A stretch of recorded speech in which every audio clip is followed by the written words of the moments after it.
हा, याने कधी स्वतःला विचारलंय का की 8 तास जॉब करताना आपल्याला नवीन काही संधी मिळते का? आपण काही नवीन संधी शोधतोय का? कारण 8 तास जॉब म्हणजे सर्व काही नाही. जर आपण अशा प्रकारच्या एका जॉबवरती जर अवलंबून राहिलो तर भविष्यामध्ये नक्कीच आपल्याला प्रॉब्लेम येणार आहे. म्हणून हा व्हिडिओ बनवण्यामागचं कारण काय आहे, हा भाग क्रमांक 1 आहे. असे बरेचसे भाग मी बनवणार आहे.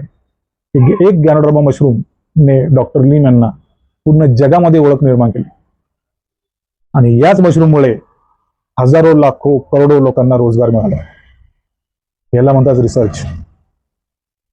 कागदावरची रिसर्च नाही, हा रिअल रिसर्च, ज्याने हजारो लाखो करोडो लोकांना त्याचा फायदा झाला. पण आजचा मराठी तरुण काय करतो, 8 तास जॉब केल्यानंतर घरी आल्यानंतर त्याला असं वाटतं की सर्व काही त्यावरच आपण डिपेंड आहोत. हा जॉब आपल्याला आयुष्यभर पुरणार आहे या स्वप्नात तो राहतो. आणि मग घरी आल्यानंतर कुठे IPL बघ, कुठे टाइमपास कर, कुठे काही कर. संधी तुम्ही शोधली पाहिजे 8 तास जॉब केल्यानंतर. जर तुम्ही संधीचं जर सोनं करायला जर शिकला नाही तर नक्कीच तुम्हाला भविष्यामध्ये खूप मोठ्या कठीण प्रसंगाला सामोरं जावं लागतं. हे तुम्ही सर्वांनी नक्की लक्षात ठेवा.